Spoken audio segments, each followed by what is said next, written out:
Всем привет, с вами Иван Жданов и передача «Военное положение», где мы раз в неделю подводим итоги и обсуждаем все то, что произошло на войне и вокруг нее. Сегодня поговорим о том, действительно ли российская армия начала отступать и почему изменилась основная военная цель российской армии. Мы обсудим международные события и, конечно, посмотрим на то, как меняется жизнь в России во время войны. Но сначала небольшое видео с важными кадрами этой недели.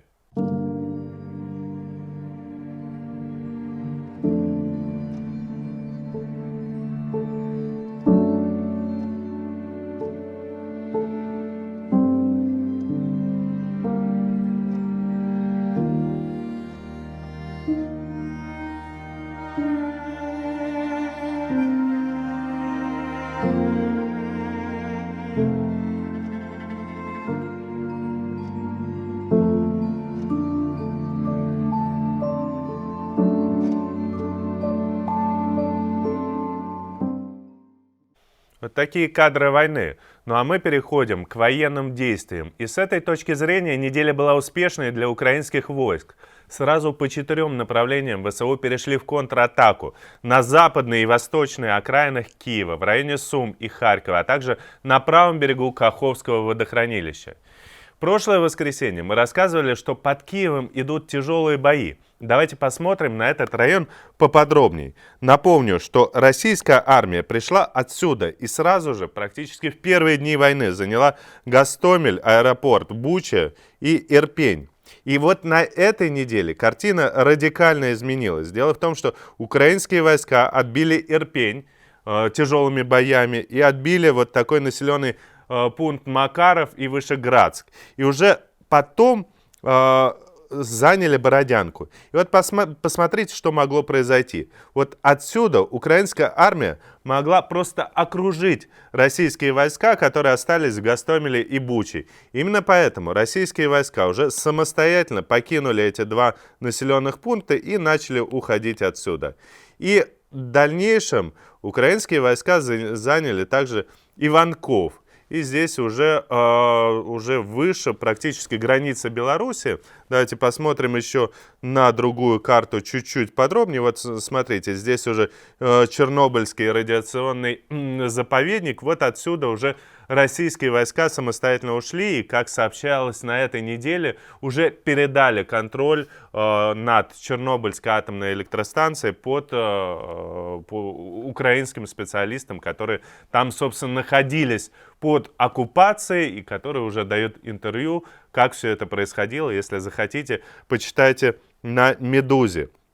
Понедельник стало известно, а если не о разгроме, то как минимум о жестком поражении первой танковой армии России. Эта армия наступала на Сумы и на Харьков. И давайте я покажу вам, где это все проходило. Вот здесь вот Тростенец и Ахтырка. И вот раньше пытались окружить Сумы, прошу прощения, каждый раз неправильно ставлю ударение, и очевидно, что окружить Сумы сейчас не удастся. Давайте отдельно также посмотрим на Харьков. Здесь российские войска просто больше не пытаются взять город, прямо зайти туда, но они пытаются взять фланги. И на флангах у нас, видите, населенный пункт Дергачи, и есть еще Чугуев. Вот это два важных ключевых населенных пункта. Видимо, цель заключается в том, чтобы просто снова попытаться окружить Харьков, для того, чтобы в дальнейшем его атаковать. И мы видим просто уже признаки, как в средствах массовой информации готовят к окружению и атаке на Харьков, потому что многие говорят о том, что какие-то там националистические эскадроны ездят по городу и стреляют в окна. Ну, бред очевидный, но это вот такой признак информационной подготовки. Главной зоной боевых действий окончательно стал Восточный фронт. Об этом заявлял и Шойгу. На переговорах это все подтверждали. И давайте подробнее разберем. Украинские войска здесь сосредоточены на вот этой линии, так называемая линия соприкосновения. Но, тем не менее, российские войска продолжают атаковать. Вот здесь есть населенный пункт Гуляй-Поле. великие новоселки, небольшие населенные пункты, но понятно направление удара российской армии. Судя по всему, идут ожесточенные бои, поскольку идут ожесточенные бои за Изюм, цель соединить российскую армию вот в этих районах. Обратите внимание, здесь еще проходят железные дороги. И цель перерезать пути снабжения и окружить 70-тысячную армию вооруженных сил Украины, которая находится вот примерно вся сосредоточена здесь. Они окопались и уже сидят там примерно 8 лет. Конечно, они отлично научились оборонять вот эти вот рубежи со стороны так называемых Донецкой и Луганских народных республик, но, конечно, окружение создаст огромную проблему, огромный котел. Если не получится окружить вот по такому коротенькому пути, возможно, российская армия пойдет через Павлоград, через Днепр и вот где-то вот тут подальше. Но это уже огромные территории. Мы попросили объяснить и пояснить по возможному окружению Руслана Левиева, военного эксперта, что он нам сказал на этот счет. Давайте посмотрим. Касательно вопроса того, смогут ли российские силы замкнуть окружение вокруг группировки украинских сил на Донбассе, вблизи города Изюм, то здесь нужно исходить из того, является ли трюком то перемещение, которое мы видим сейчас. То есть мы видим отвод войска с киевского направления, Черниговского направления, и, судя по всему, это так и есть, потому что мы видим, что украинские силы в последующем занимают освобожденные населенные пункты. Так вот, если в итоге это не трюк и не уловка, и действительно эти выведенные силы будут переброшены на Донбасс, если они там пополнят свои запасы, с мобилизационных складов, например, отдохнут какое-то время и потом пойдут в бой, то, в принципе, например, замкнуть кольцо вокруг украинских сил и отрезать им снабжение, шансы этого более чем есть. Тем более, что у украинских сил есть проблема того, что они снабжаются, такое днепропетровское снабжение идет по железке через степь, и, в принципе, этот момент Россия может проработать с помощью авиации, ракетных ударов. И если, соответственно, украинская группировка останется без снабжения, это будет равнозначно тоже окружению. И дальше уже останется только замыкать котел вокруг украинских сил и начинать там главный бой. Вот, в принципе, для этого даже мобилизация особо не требуется, но важно тогда для этого, чтобы те силы, которые были выведены из других направлений, они участвовали в боях именно здесь.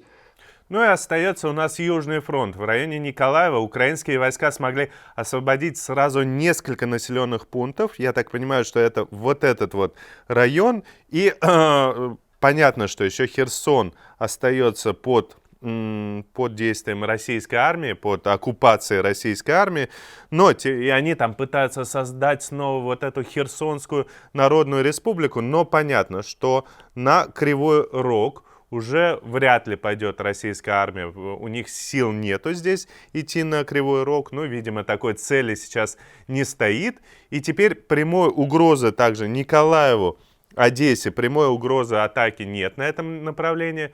Российские силы надеялись, очевидно, взять Николаев так же легко, как Херсон, но когда поняли, что не выйдет, они потом решили убить просто местного губернатора Кима. Сейчас мы посмотрим видео, как они атаковали Николаевскую обладминистрацию, но прежде я хочу сказать, что, возможно, для себя они рассматривают и отступление от Херсона, потому что на этой неделе мы видели, что на Днепре минируют мосты, и для чего еще нужно минировать мосты, кроме как для возможного отступления. Поэтому на этом фронте еще может ситуация также поменяться, и, возможно, украинские войска попытаются Херсон освободить. Ну а мы посмотрим, как атаковали крылатые ракеты Николаев на этой неделе.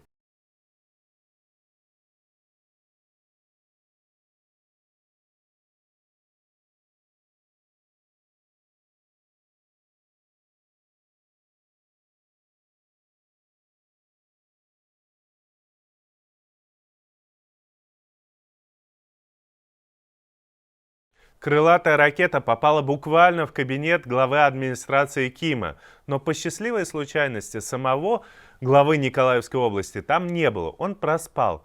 Все равно жертв оказалось много. Под завалами погиб 31 человек, и вы можете видеть, что середина здания буквально обвалилась. На этой неделе российские войска продолжали наносить удары по инфраструктуре и особенно нефтебазам. Бомбили склады топлива в Луцке и Ровенской области. 30 марта ударили по нефтебазе в Днепре. Уже сегодня сообщили об атаке на нефтеперерабатывающий завод в Кременчуге. В ответ на эти удары украинские вертолеты разбомбили нефтебазу в Белгороде. В 6:30 утра 1 апреля 2 вертолета Ми-24 подошли на малой высоте и ракетами подожгли резервуары с топливом, а потом безнаказанно улетели. Почему это стало возможным? Дело в том, что на низкой высоте обычные радары не видят цель. Для этого нужны более мощные радары дальнего обнаружения, например, размещенные на самолетах, но таких самолетов у России мало, а территорию, которую нужно защищать, большая. И давайте посмотрим видео, как все это происходило.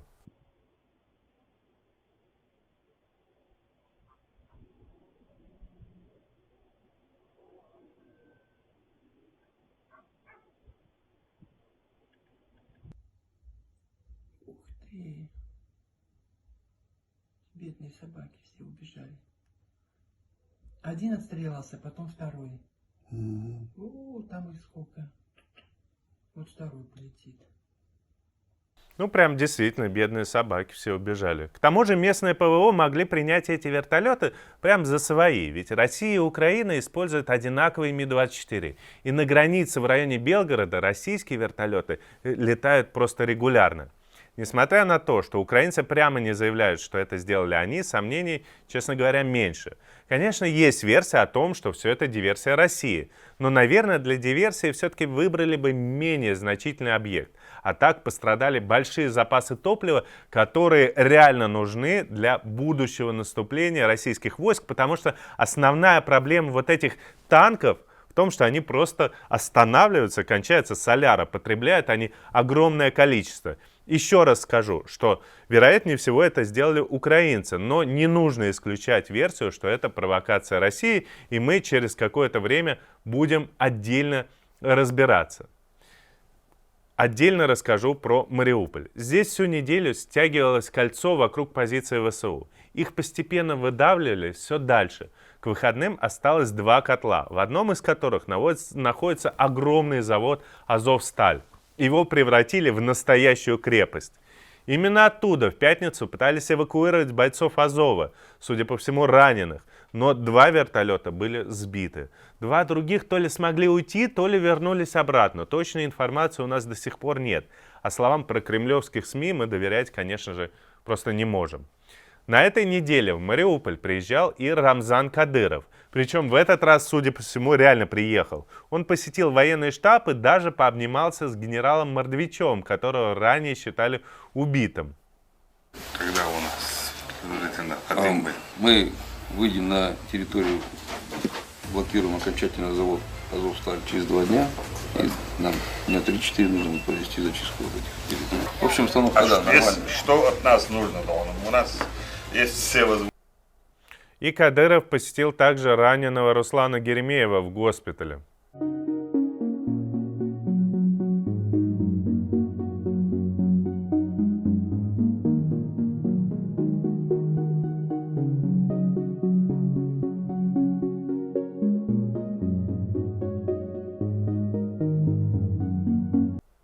Чем он его попытался полечить, совсем непонятно.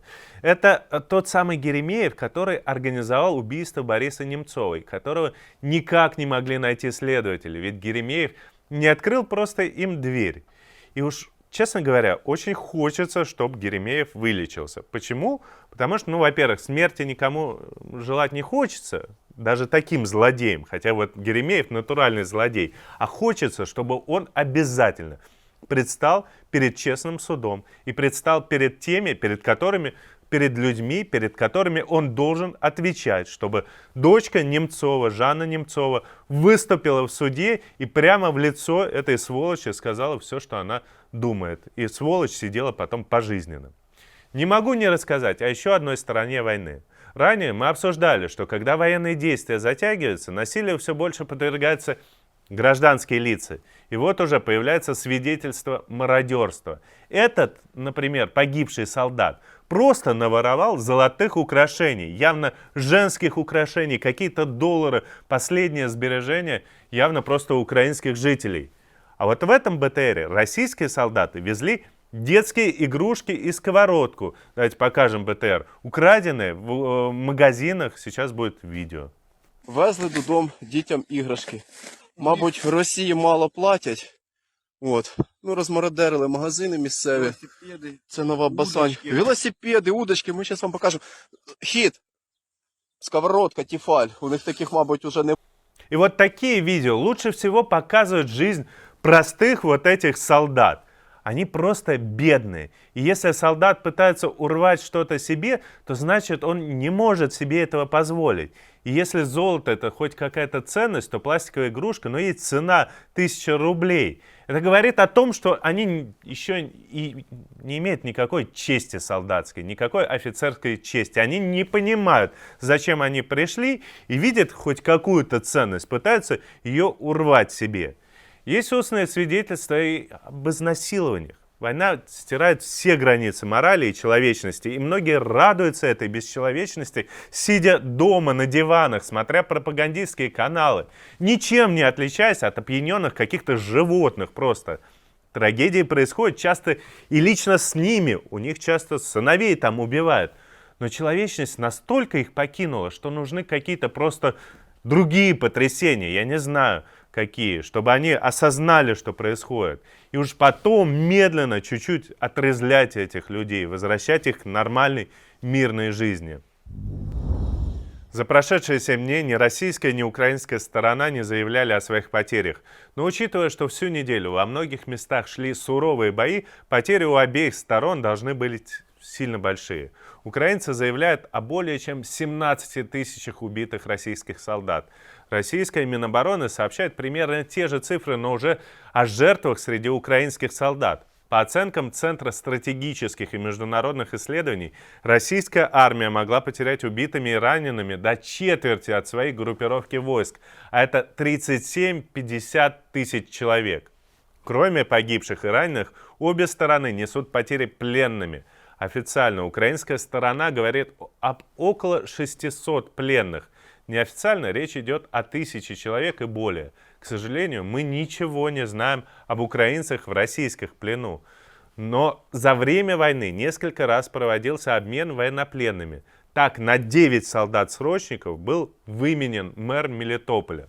В ходе еще одного обмена вернулись в Украину пограничники с острова Змеиный, захваченные в первый день войны. В том числе и Роман Грибов, автор уже просто легендарной фразы про военный корабль. Буквально вчера сообщили об обмене 86 украинских пленных, в том числе 15 женщин. Потери обеих армий по технике. Традиционно мы берем данные, только проверенные по фото и видео. За месяц войны Россия потеряла 365 танков и 292 бронированных машин, среди которых БМП, БМД, БТР, МТЛБ и другие. Уничтожены или захвачены 119 артиллерийских орудий и САУ, а также 43 реактивных системы залпового огня. Сбито 17 самолетов и 38 вертолетов. Потери сил Украины ко 2 апреля такие: 88 танков и 165 бронированных машин. Уничтожено 44 артиллерийских установки и 10 систем залпового огня. У Украины подтверждены потери 12 самолетов и 2 вертолетов. Один из них был подбит в четверг во время эвакуации раненых из Мариуполя. Давайте посмотрим видео с места крушения.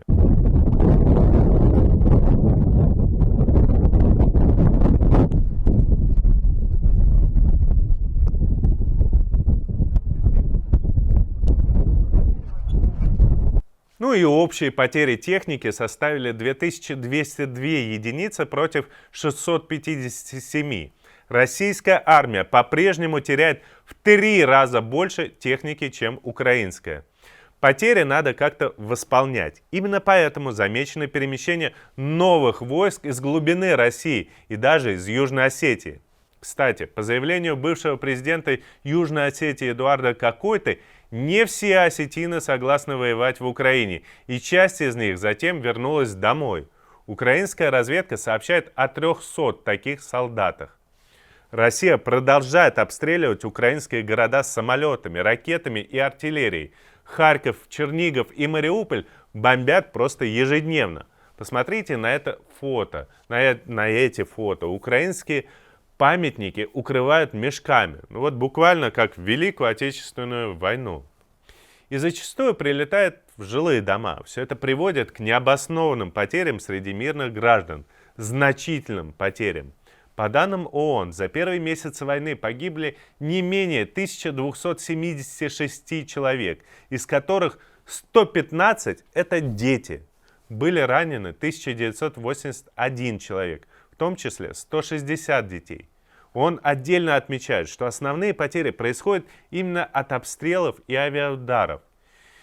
Это просто чудовищные цифры. Я никак не могу объяснить погибших детей никому и почему это происходит. Никогда. Этого не должно происходить. И у нас есть чудовищная диаграмма, которую подготовили в Direct Source Analytics. Здесь указаны причины гибели детей. И мы видим, что лидируют ракеты и РСЗО. Вы можете поставить видео на паузу и внимательно изучить эти страшные данные. А Путин продолжает рассказывать о высокоточных ударах исключительно по военным объектам. Он также отмечает, что цифры гражданских потерь приблизительные. В реальности нужно понимать, погибших гораздо больше. Очень остро стоит гуманитарная проблема. Стороны обещали взаимодействовать в гуманитарных вопросах, и теперь, кажется, что-то начало получаться. Гуманитарные коридоры работали из Мариуполя, Энергодара, Рубежного, Лисичанска и Попасной. Пожалуй, самым провальным был коридор из Изюма. Оттуда так и не удалось наладить вывоз мирных жителей.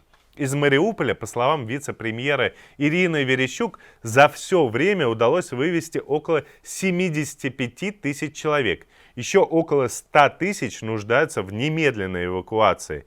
Еще примерно 45 тысяч жителей Мариуполя насильно депортированы в так называемую Донецкую республику и Россию.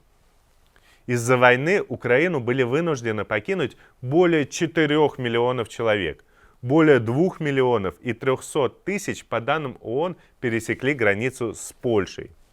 Всего свои дома покинули более 10 миллионов человек. Половина из них – дети. Уполномоченная по правам человека Украины Людмила Денисова обратила внимание на принудительную депортацию граждан Украины с захваченных территорий в Россию. Таких уже свыше 490 тысяч человек. 120 тысяч из них – дети. Не можем обойти стороной одну из главных тем начала недели. Была опубликована видеозапись с пытками российских военнослужащих в районе Харькова. На записи видно, как украинские солдаты простреливают ноги пленным. Проверку подлинности записи начали российская и украинская сторона. Однако пока никаких результатов объявлено не было. Офис президента Украины заявил, что все военные преступники будут сурово наказаны. Кажется, что запись может быть подлинной. Уж очень реалистично все на ней выглядит. Это война, и еще раз повторю, что о морали тут думают все в последнюю очередь. Буквально через пару дней депутат Госдумы Владимир Шаманов заявил, что причастных к пыткам украинцев поймали, назвал их имена, и якобы они валяются в ногах и просят о пощаде. Ну, он, конечно, лгун просто, потому что тем же вечером оба не названных солдата, которые упоминались депутатом, записали видео из Харькова, что они на свободе, и никто из них не пойман. Мы будем держать вас в курсе. Если будет появляться новая информация о произошедшем, обязательно вам расскажем. Центральным событием недели, безусловно, стали переговоры в Стамбуле. Прежде всего потому, что на них прозвучали уже какие-то более-менее реальные пункты соглашения между Россией и Украиной. Никаких идиотских требований типа денацификации и демилитаризации не звучало. Украинская сторона согласилась не разрабатывать ядерное оружие и не вступать в НАТО, но в ответ предлагает создать новую систему гарантий для Украины. 11 стран должны обеспечивать безопасность страны, в их числе США и Россия. Также предлагается решать вопросы оккупированных территорий ДНР, ЛНР и Крыма на переговорах после вывода российских войск.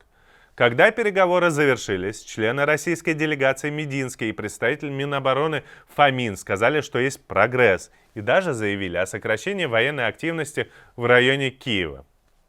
Принято решение кардинально в разы сократить военную активность на Киевском и Черниговском направлениях. Исходим от того, что в Киеве будут приняты соответствующие основные решения и должны быть созданы условия для дальнейшей нормальной. Но, конечно, такие новости об отступлении российских войск вызывают негодование у самых отъявленных кровопийц и убийц. И в первую очередь у Рамзана Кадырова. Ну, у кого же еще? Надо зайти в Киев, там есть у них логово, уничтожить логово, и после этого дать выбрать украинскому народу, как они хотят жить. И в соцсетях посыпались комментарии придурков в стиле «Вы нас предали». Даже в некоторых прокремлевских медиа проскакивали крайне недовольные посты. Но что в итоге? Россия действительно отводит войска, но, как я уже рассказывал сегодня, вот это заявление в ходе переговоров – это лишь маскировка. Просто они потрепанные, разгромленные, и вот эти части все равно нужно было отводить. И переговоры лишь стали удобным поводом. Вот вам простое доказательство. Российская сторона заявила, что отводит войска от Киева, чтобы угроза украинской столицы не мешала конструктивно договариваться. Но в тот же день, вечером и ночью, Киев сильно бомбили и обстреливали. Вообще, честно говоря, очень удобно по высказываниям российской стороны определить, где правда. Если Песков или Министерство обороны оправдывают свои действия, то видно, что они оправдываются только когда у них что-то не получается. Если они говорят, что отводят войска, чтобы договариваться, то очевидно, что отводят войска, потому что не могут ничего сделать. Российские солдаты отказываются воевать. После первого известного случая с росгвардейцами отказы стали массовыми. Кроме того, стали известны случаи, когда солдаты-срочники возвращались из Украины. Об этом сообщила уполномоченная по правам человека в Петербурге Светлана Агапитова. По ее словам, к ним поступило 7 заявлений о насильственном заключении контрактов и отправке солдат в Украину. Пишут эти заявления матери и жены. Затем проводится быстрая проверка, и солдаты возвращаются служить в Россию. Можно только порадоваться за таких матерей, которые не стали надеяться на чудо, а сразу написали заявление. Как видите, иногда это работает даже в России. Ну, сами подумайте, шансов погибнуть очень много. Имеет смысл сделать все, чтобы сейчас не служить, чтобы не заставили исполнять преступные приказы. Издание «Проект» выпустило расследование о встречах Путина с врачами и его увлечении нетрадиционной медициной, в частности, понтовыми ваннами. Понты – это молодые, неокостеневшие рога моралов, которые срезают у них живьем. Из этих рогов понтов делают некую жидкость, в которой и предлагается купаться. Для оздоровления организма, конечно. То есть Путин, надеясь прожить как можно дольше, буквально купается в крови. Это уже не образная фраза какая-то. Это на самом деле происходит. Кроме того, проект выяснил, что в последнее время с Путиным постоянно ездят лор и онколог, специалист по раку щитовидной железы. Честно говоря, я не верил слухам о смертельной болезни Путина, что у него рак и вот это вот все. Но расследователи подтвердили, что Путин либо действительно болеет, либо очень боится онкологии и постоянно проверяется. Обязательно прочитайте полное расследование или видео посмотрите. Тем временем во Владивосток прибыл годовой бюджет города. Прибыл, правда, по морю. Вот посмотрите на видео, роскошная яхта олигарха Мордашова все-таки сбежала от неизбежного ареста. Стоимость $300 миллионов, что больше годового бюджета города в 20 миллиардов рублей.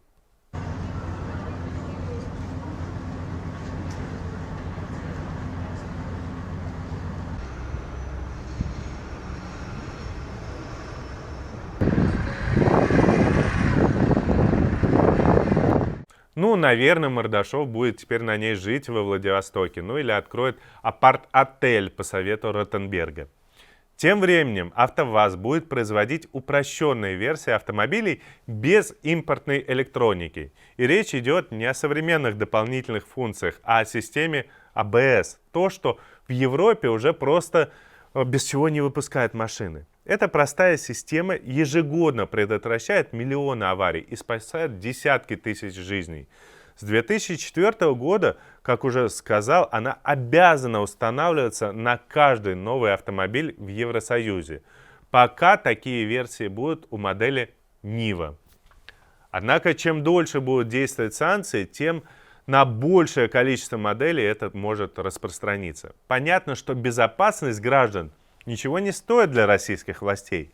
Но это один из ярких примеров, как война с Украиной технологически отбрасывает Россию на пару десятков лет назад. В стране начинается дефицит элементарных товаров, таких как кассовая лента. Ее цена выросла в 2-3 раза. Минпромторг уже сообщил о дефиците ленты в некоторых регионах. Ранее большую часть поставок термобумаги обеспечивала Германия. Но с началом войны поставки прекратились. В России также есть производство, но оно не обеспечивает менее половины спроса даже. Напомним, ранее налоговая служба разрешила выдавать бумажные чеки только по требованию покупателя. Вот такая вот цифровизация от Мишустина. Аэродромы Москвы и Московской области испытывают дефицит антиобледенительного реагента. Во Внуково начали использовать средства из карбамида, не одобренные Росприроднадзором. Их использование негативно влияет на окружающую среду. Система водоотведения и очистки сточных вод просто загрязняются, эти сточные воды. Их использование грозит крупными штрафами, но тем не менее это уже, наверное, никого не будет волновать. Теперь, чтобы не получить штраф, руководство Внуково просит замминистра транспорта Игоря Чалика дать поручение Росавиации разработать новый список разрешенных безопасных реагентов. Всю неделю шли обсуждения и переговоры на тему российского газа. Напомню, еще 23 марта Путин потребовал платить за газ рублями, на что был вежливо послан. Но надо же как-то сохранить лицо и показать себя настоящим геополитическим стратегом. Поэтому Путин и его чиновники придумали схемку. Они любят придумывать схемки. По этой схеме иностранные покупатели должны завести 2 счета в Газпромбанке. Один в евро, другой в рублях. На евровый счет они будут перечислять оплату за газ, а затем Газпромбанк будет продавать эти евро на Мосбирже и зачислять их на рублевый счет, откуда потом передавать Газпрому. То есть фактически ничего вообще не поменялось. Но формально Путин может заявлять, что он всех переиграл и заставил Европу платить за газ рублями.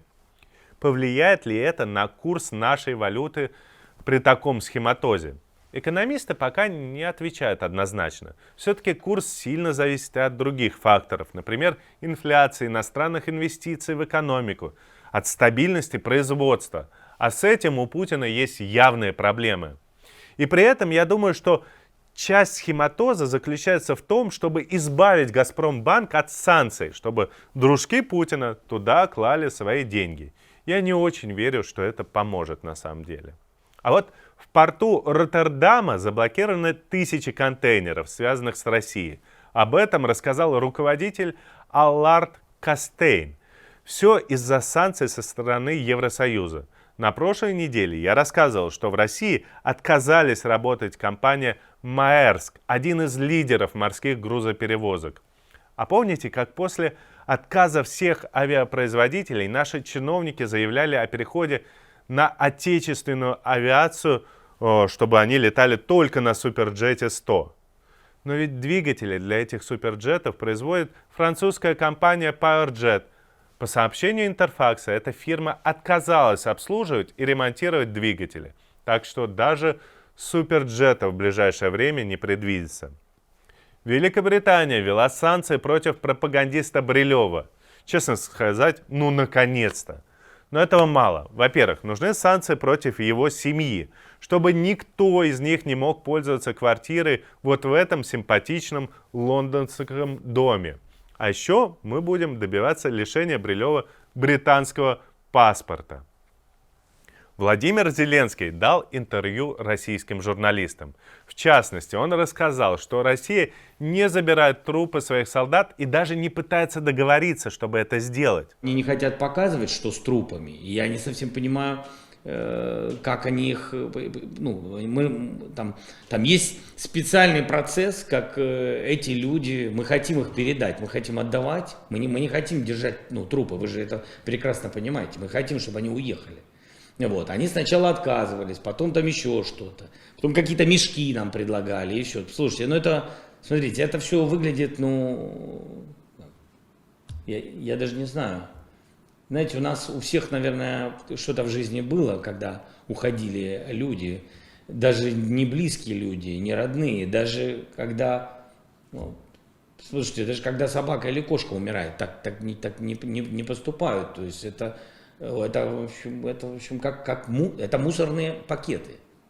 И вообще я не понимаю, вообще, честно, что себе думают люди, особенно что думают себе родители этих детей.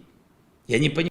Посмотрите это интервью полностью на канале Катрикадзе и Дедко или почитайте на Медузе. Цивилизованные страны продолжают поддерживать Украину, в том числе оружием.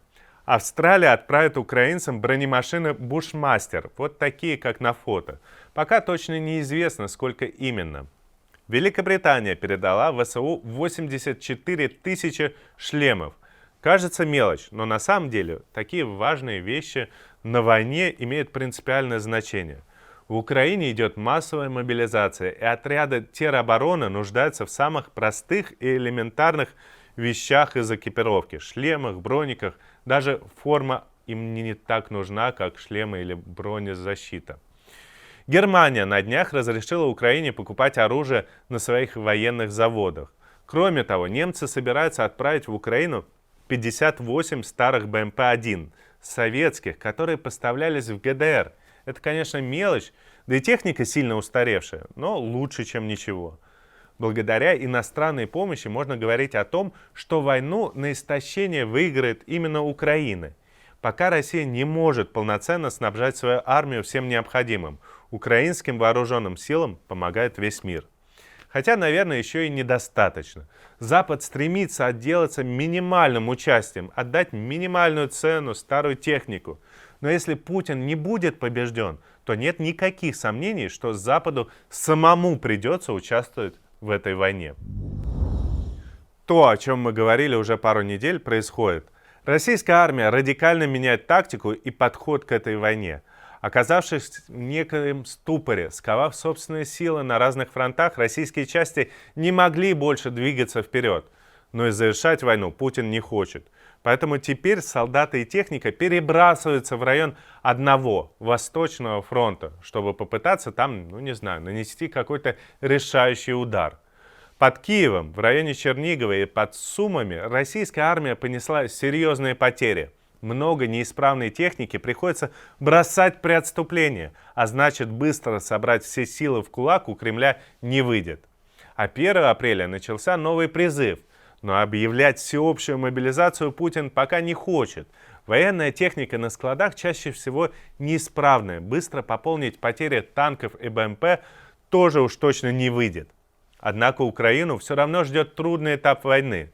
Российская армия наверняка сделает выводы из неудач, посмотрим, по крайней мере, попытается, может быть. И сконцентрировав все силы на двух мощных ударах, может с помощью превосходства в огневой мощи добиться своей цели, вытеснить ВСУ с территории Донецкой и Луганской областей, а возможно даже окружить украинцев в районе Славянска и Краматорска. С другой стороны, основные боевые действия переносятся туда, где Украина и планировала воевать. За первые месяцы войны украинское командование доказало свою компетентность. Наверняка они готовились к тому, что Россия будет наступать как раз на Восточном фронте. Разрабатывали планы обороны. К тому же российские войска потеряли эффект внезапности, что тоже говорит в пользу обороняющихся. Судить о военном положении, которое случилось на этой неделе, нужно вам. Можно сказать, что в ближайшее время Украина не будет побеждена на Западе и в центре. Это не вернет жизни детей. и миллионы поломанных судеб, но, безусловно, сделает Украину сильным государством, отстоявшим свою свободу. Но не нужно думать, что украинцы сделают все за нас. Путина прогонять нам с вами. Нашу работу за нас никто не сделает.